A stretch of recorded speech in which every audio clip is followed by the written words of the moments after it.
نحمده ونصلي ونسلم علی رسولہ الکریم۔ محترم سامعین، یہ مختلف دینی مسائل کا حل سلسلہ نمبر 170 ہے۔ بعض احباب کی طرف سے ایک کلپ غیر مقلد جو کہ قصور کا رہنے والا ہے اور اس نے سر پر قرآن پاک رکھ کر قسم اٹھانے کا کہا اور کہا کہ حضرت نبی کریم صلی اللہ علیہ وسلم نے ساری زندگی رفع یدین کے ساتھ نماز پڑھی ہے، رکوع کے وقت جاتے ہوئے بھی اور اٹھتے وقت بھی رفع یدین کیا ہے، ہاتھوں کو کانوں تک لے جا کر چھوڑ دیتے تھے، رفع یدین کرتے تھے، حتیٰ کہ ایک نماز کی ایک رکعت کی ایک رکوع کو بھی بغیر رفع یدین کے ادا نہیں کیا۔ اور اس پر اس نے کہا میں بیت اللہ میں داخل ہو کر بھی قسم اٹھا سکتا ہوں۔ تو اگر کوئی آدمی اب بھی رفع یدین نہیں کرتا تو قیامت کے دن میرا ہاتھ ہوگا اور اس کا گریبان ہوگا، اور اگر میں جھوٹ بول رہا ہوں ممبر پہ بیٹھ کے تو پھر میرا گریبان ہوگا اور تمہارا ہاتھ ہوگا۔ تو اس آدمی نے اگر تو یہ میرا کلپ سن کر توبہ کر لی، علماء اکرام کے سمجھانے سے توبہ کر لی، تو دنیا میں بہتری ہو جائے گی اور بچ جائے گا انشاءاللہ۔ اگر اس جھوٹ سے تائب نہ ہوا پھر آئند اللہ جرائم پیشہ لوگوں میں شامل ہو کر اللہ چاہیں گے تو اسے عذاب دیں گے، اللہ چاہیں تو معاف کر دیں۔ باقی جھوٹ کی انتہا کہی ہے اس نے، پیغمبر دو عالم صلی اللہ علیہ وسلم پر جھوٹ بولا، صحابہ اکرام پر جھوٹ بولا، محدثین اکرام پر جھوٹ بولا۔ اس سلسلے میں میں سب سے پہلے تو یہ بات عرض کروں کہ امام بخاری رحمۃ اللہ علیہ نے کتاب العلم صفحہ 24 کے اوپر حدیث نقل فرمائی ہے کہ من کذب علی فلیتبوأ مقعدہ من النار، کہ نبی کریم صلی اللہ علیہ وسلم نے ارشاد فرمایا جس نے مجھ پر جھوٹ بولا تو بس چاہیے کہ وہ اپنا ٹھکانہ جہنم بنائے۔ دوسری حدیث پاک باب علامات المنافق کتاب الایمان کے اندر امام بخاری رحمۃ اللہ علیہ لے کر آئے ہیں صفحہ نمبر 9 کے اوپر، اربع من کن فیہ کان منافقا خالصا، کہ 4 باتیں جس شخص میں پائی جاتی ہیں وہ خالص منافق ہے۔ وہ 4 باتیں یہ ہیں: اذا اؤتمن خانہ، جب امانت رکھی جائے تو خیانت کرے، واذا حدث کذب، اور جب گفتگو کرے جب بولے تو جھوٹ بولے، واذا عاہد غدر، اور جب وعدہ کرے تو وہ پورا نہ کرے، واذا خاصم فجر، اور جب جھگڑا کرے تو گالیاں دینا شروع کر دے۔ تو جھوٹ بولنا منافقوں کی نشانی ہے اور عیسائیوں کی نشانی ہے، جیسے قرآن پاک میں اللہ رب العزت نے جس کا ذکر فرمایا۔ چند گناہ ایسے ہیں شریعت میں جن کے اوپر اللہ کی ذات کی طرف سے لعنت بھیجی گئی ہے، ان میں ایک بڑا گناہ کفر اختیار کرنا۔ تو کفر پر کافروں پر لعنت بھیجی گئی، لعنت اللہ علی الکافرین، پہلا پارہ سورۃ البقرہ، اور سورۃ آل عمران میں جھوٹ بولنے والوں پر اللہ کی لعنت، اور سورۃ ہود کے اندر ظلم کرنے والوں پر اللہ کی لعنت، لعنت اللہ علی الظالمین۔ بہرکیف جھوٹ بولنے والا اللہ کا دشمن ہے، اللہ جھوٹ سے توبہ کی توفیق عطا فرما دے تو اس کا احسان ہے۔ ترمذی شریف میں حدیث پاک ہے، آپ صلی اللہ علیہ وسلم نے فرمایا اذا کذب العبد تباعد عنہ الملک میلا من نتن ما جاء به، کہ جب بندہ جھوٹ بولتا ہے تو اللہ کی رحمت کا فرشتہ 1 میل تک اس سے دور چلا جاتا ہے، اس بدبو کی وجہ سے جو اس کے منہ سے پھوٹتی ہے۔ اس لیے جھوٹ بولنے سے بدبودار ہوتا ہے بندہ، اللہ اس جھوٹ سے توبہ کی توفیق عطا فرمائے، اور خاص طور پہ وہ شخص جو علم کا مدعی ہو اور منبر و محراب کے حوالے سے اتنی جرت سے جھوٹ بولے، وہ کتنا بڑا مجرم ہوگا اللہ کے سامنے۔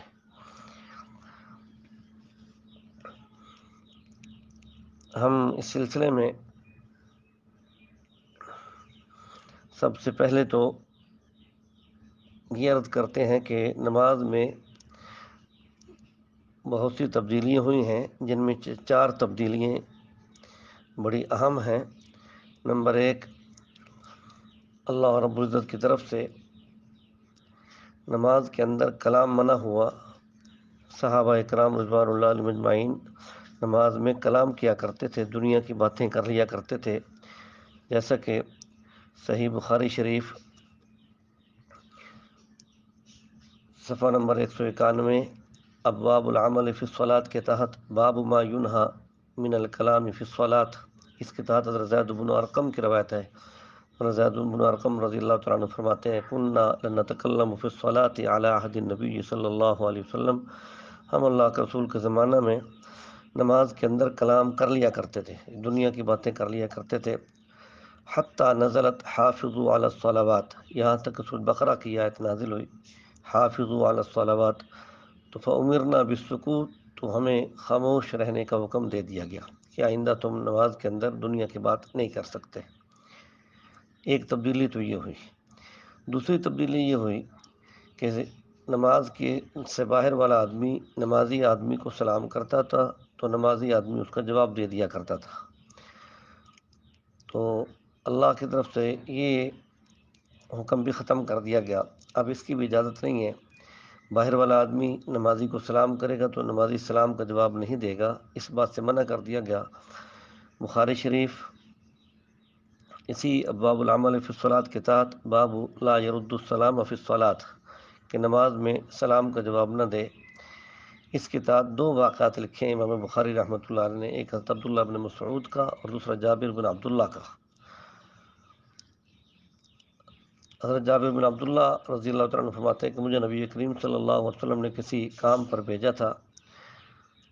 تو جب بھیجا تھا تو اس وقت وہ مسئلہ یہی تھا کہ نماز کے اندر ہم اللہ کے نبی کو سلام کرتے تو آپ جواب دے دیا کرتے تھے، لیکن میں جب واپس آیا تو حکم بدل چکا تھا، مجھے معلوم نہیں تھا، تو آپ صلی اللہ علیہ وسلم نماز پڑھ رہے تھے، میں نے نماز کے اندر ہی آپ کو سلام کیا، آپ نے جواب نہیں دیا۔ کچھ دیر کے بعد میں نے پھر سلام کیا، آپ نے پھر جواب نہیں دیا۔ میں نے دل میں سوچا کہ شاید میں نے آنے میں لیٹ کر دی ہے، اللہ کے نبی مجھ سے ناراض ہو گئے۔ میں نے پھر سلام کیا،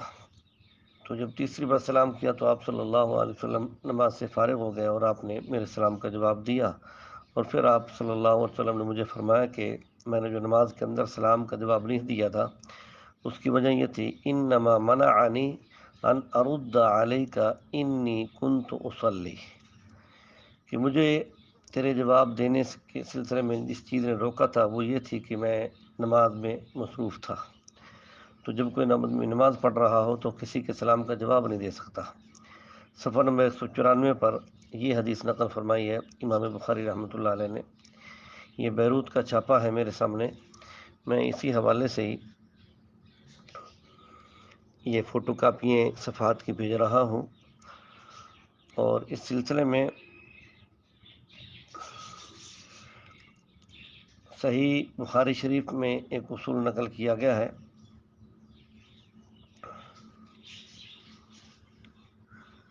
کہ آپ صلی اللہ علیہ وسلم کی ذات گرامی نے ارشاد فرمایا، انما جعل الامام لیؤتم بہ، کہ یقیناً امام بنایا جاتا ہے اس لیے کہ تاکہ اس کی اقتداء کی جائے۔ امام بخاری رحمۃ اللہ علیہ نے اسی حدیث کو عنوان بنایا کتاب الاذان کے اندر، انما جعل الامام لیؤتم بہ، اور پھر اس کے تحت آخر میں اصول بیان کیا ہے، انما یؤخذ بالآخر فالآخر من فعل النبی صلی اللہ علیہ وسلم، صفحہ نمبر 113، کہ یقیناً اللہ کے رسول کے اعمال اور افعال میں سے آخری فعل کو لیا جائے گا، پہلے فعل کو چھوڑ دیا جائے گا۔ تیسری تبدیلی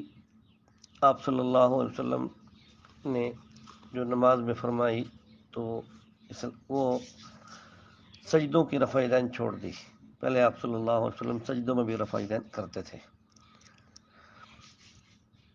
جیسا کہ نسائی شریف میں موجود ہے۔ تو خیر اس حوالے سے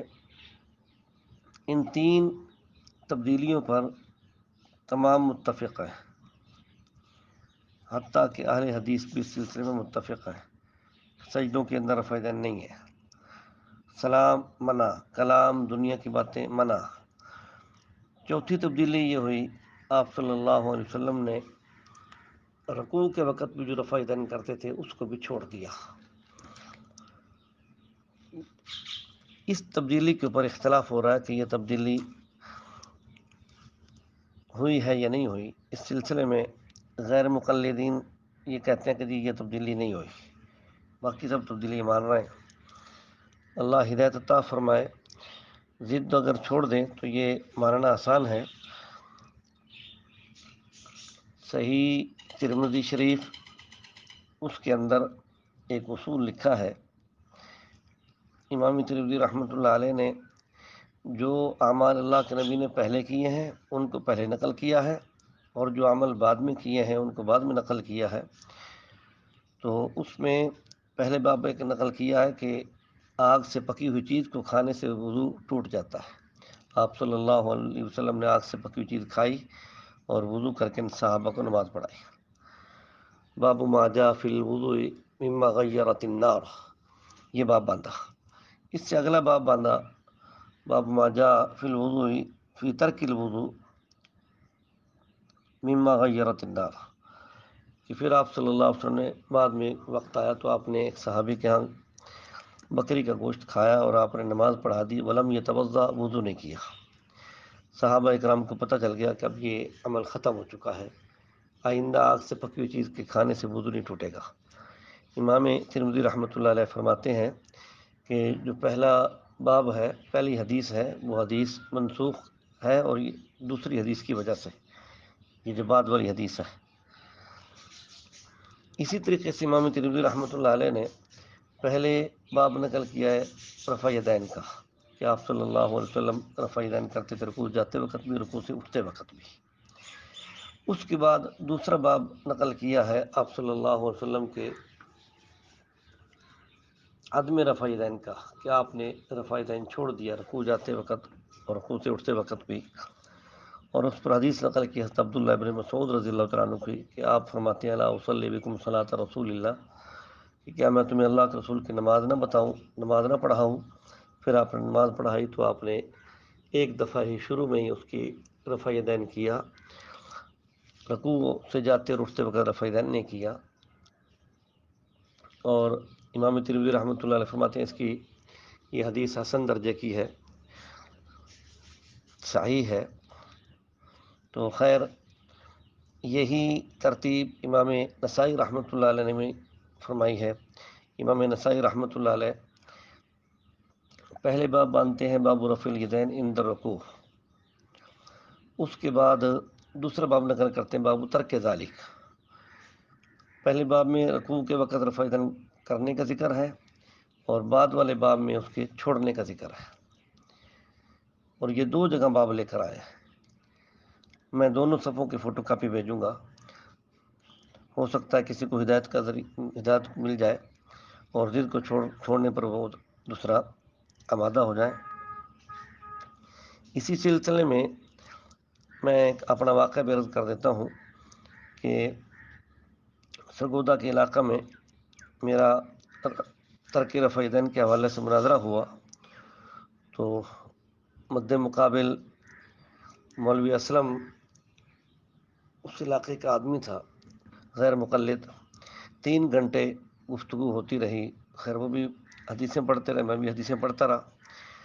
آخر میں میں نے حضرت عبداللہ ابن مسعود رضی اللہ تعالیٰ عنہ کی روایت پیش کی، جس میں حضرت عبداللہ ابن مسعود رضی اللہ تعالیٰ عنہ فرماتے ہیں کہ صلیت مع رسول اللہ صلی اللہ علیہ وسلم وابی بکر وعمر فلم يرفعوا ایدیہم الا عند افتتاح الصلاۃ۔ قال ابو شعیب اسنادہ صحیح علی شرط البخاری ومسلم تغلیبا، مسند ابی یعلا جلد نمبر 8 صفحہ 453، حدیث نمبر 5039۔ یہ حدیث میں نے پیش کی اور کہا ان کو کہ آپ بھی اس مقابلے کی حدیث پیش کرو جس کی سند بھی صحیح ہو اور وہ 3 دوروں پر مشتمل ہو۔ ایسا صحابی پیش کرو کہ جس نے نبی کریم صلی اللہ علیہ وسلم کے پیچھے بھی نماز پڑھی ہو، اور ابو بکر کے پیچھے بھی اور عمر کے پیچھے بھی، اور یہ کہے کہ فلم یرفعوا ایدیہم الا عند افتتاح الصلاۃ، کہ یہ سب کے سب حضرات رفع ہاتھ نہیں اٹھاتے تھے، رفع یدین نہیں کرتے تھے مگر نماز کے آغاز میں، بس نماز کے شروع میں کرتے تھے، رکوع جاتے اور اٹھتے وقت نہیں کرتے تھے۔ ایسی کوئی حدیث پیش کر دو۔ 3 دوروں پر مشتمل حدیث میں نے کہا تم پیش کر دو، میں اپنے مسلک کو چھوڑ دوں گا اور تمہارے مسلک کو قبول کر لوں گا۔ تو رات کے 11 بج چکے تھے۔ اس غیر مقلد مولوی نے اپنے ساتھ والے سے مشورہ کیا، ساتھ پروفیسر بیٹھا ہوا تھا ایک کالج کا، تو اس نے کہا کہ آپ اللہ کے رسول صلی اللہ علیہ وسلم کے دور کی بات کریں،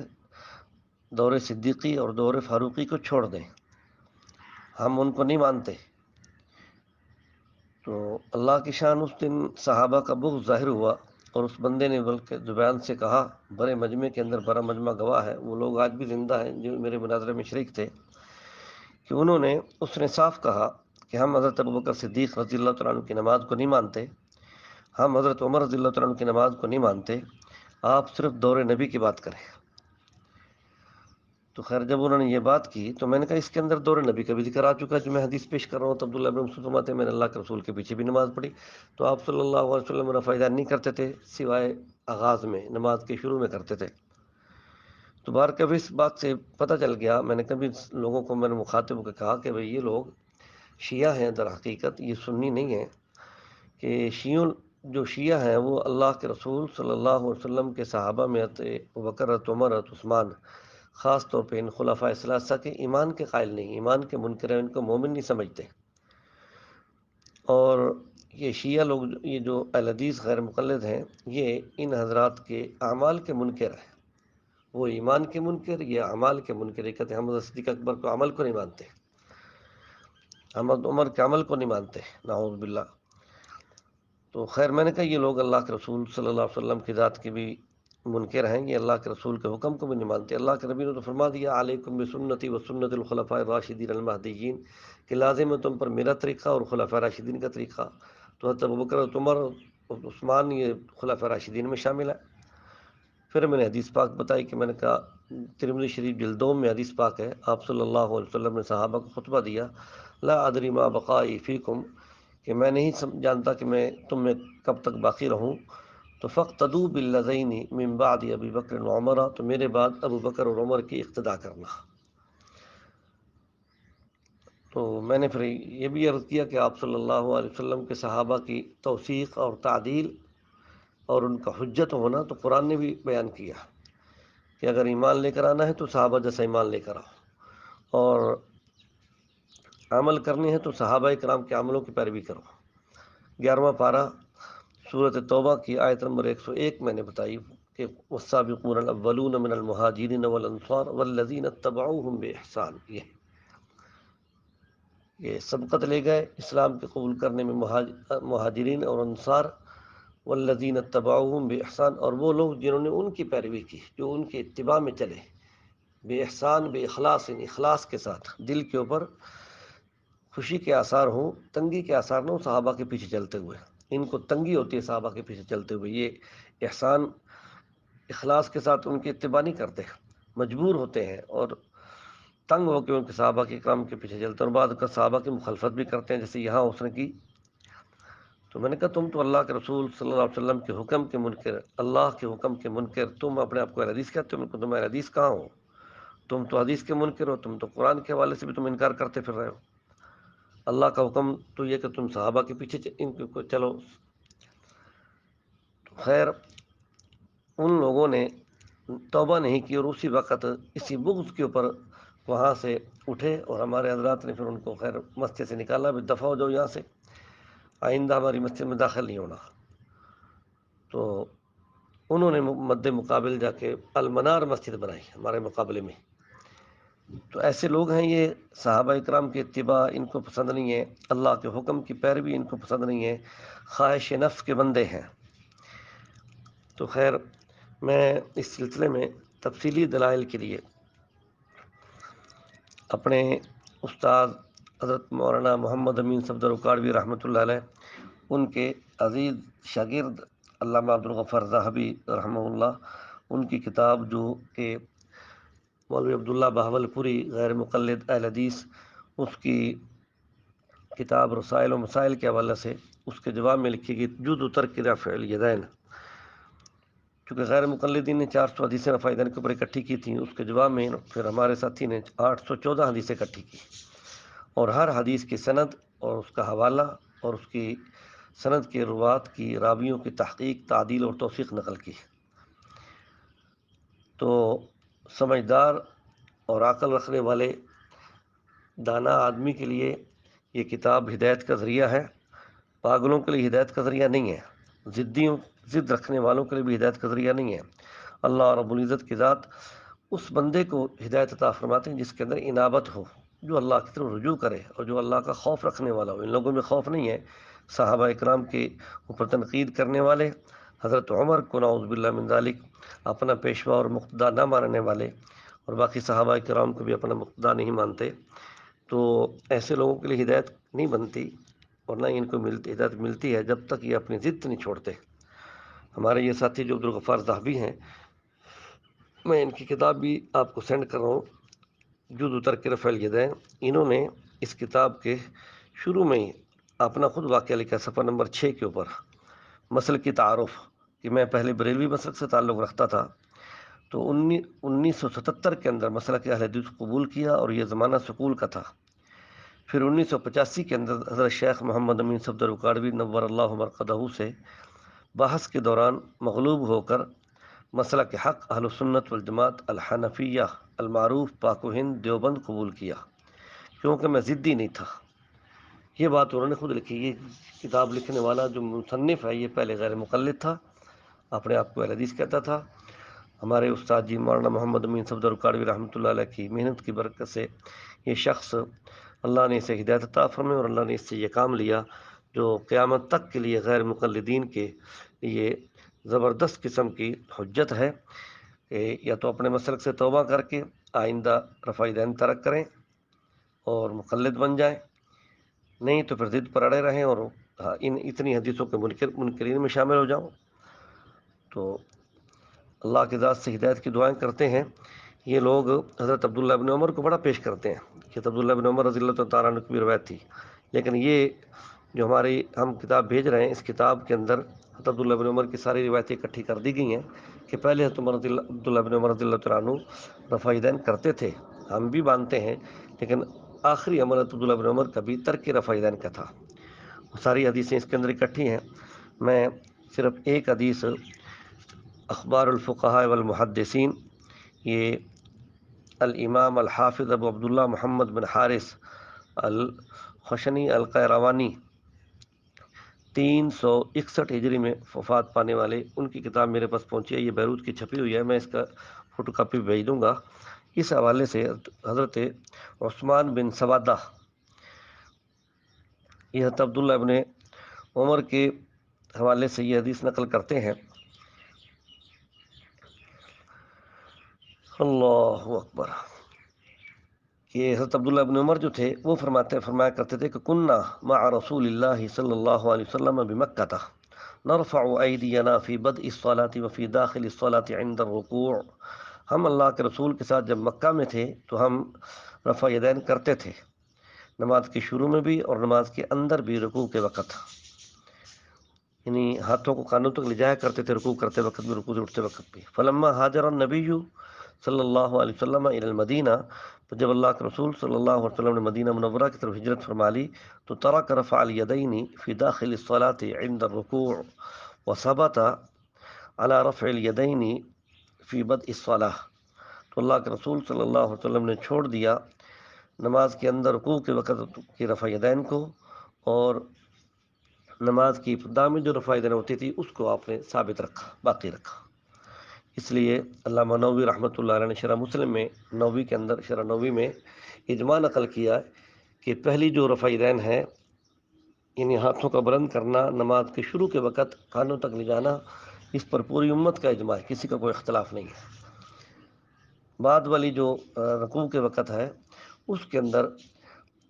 بعض حضرات قائل ہیں کہ ہم کریں گے، لیکن امام ابو حنیفہ رحمۃ اللہ علیہ اور امام مالک رحمۃ اللہ علیہ مدینہ منورہ کے امام جو ہیں، ان حضرات کا موقف یہی ہے کہ یہ منسوخ ہیں اور یہ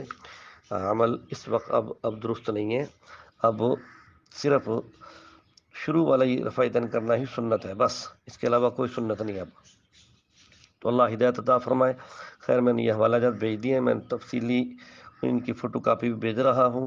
تو اس مولوی صاحب کو بتا دیا جائے کہ آپ صلی اللہ علیہ وسلم کا یہ عمل، پہلا عمل یہ ہے، بعد والا عمل یہ ہے، اور امام بخاری کی تحقیق کے مطابق اور اصول کے مطابق ہم فقہ حنفی والے دوسرا بعد والے عمل پر دوسرا عمل کر رہے ہیں، آپ صلی اللہ علیہ وسلم کے پہلے والے عمل کو چھوڑ رہے ہیں۔ تو بخاری شریف کے اوپر بھی عمل کرنے والے ہم ہیں۔ اگر یہ بات کرتے ہیں تو بخاری شریف میں صفحہ 114 کے اوپر ابو حمید ساعدی کی روایت آتی ہے، اور جس میں انہوں نے نماز سکھائی اپنے مجمع کے اندر، اس میں صحابہ بیٹھے ہوتے اور تابعین بھی، تو وہاں پہ پوری نماز کے اندر کوئی تذکرہ نہیں کیا انہوں نے رکوع جاتے وقت، رکوع اٹھتے وقت رفع یدین کا۔ اگر یہ اتنا اہم عمل ہوتا اور یہ باقی ہوتا تو اللہ کے رسول کے زمانے کے بعد سکھانے والا صحابی ہے، یہ آگے عمل سکھاتا بھی۔ تو سنت وہ ہوتی ہے جو آگے چلے، اس لیے رفع یدین کا عمل آگے چلا نہیں ہے، خلفاء راشدین میں خاص طور پہ نہیں چلا اور اس کو اختیار نہیں کیا گیا، اس لیے چاروں خلفاء کے زمانہ میں آپ صلی اللہ علیہ وسلم کے اس عمل کو چھوڑ دیا گیا تھا، اور آخری عمل کے اللہ کے نبی کا جو آخری عمل تھا ترک رفع والا، اس پر عمل کیا گیا۔ اللہ عمل کرنے کی توفیق عطا فرمائے اور اللہ ضد کو چھوڑ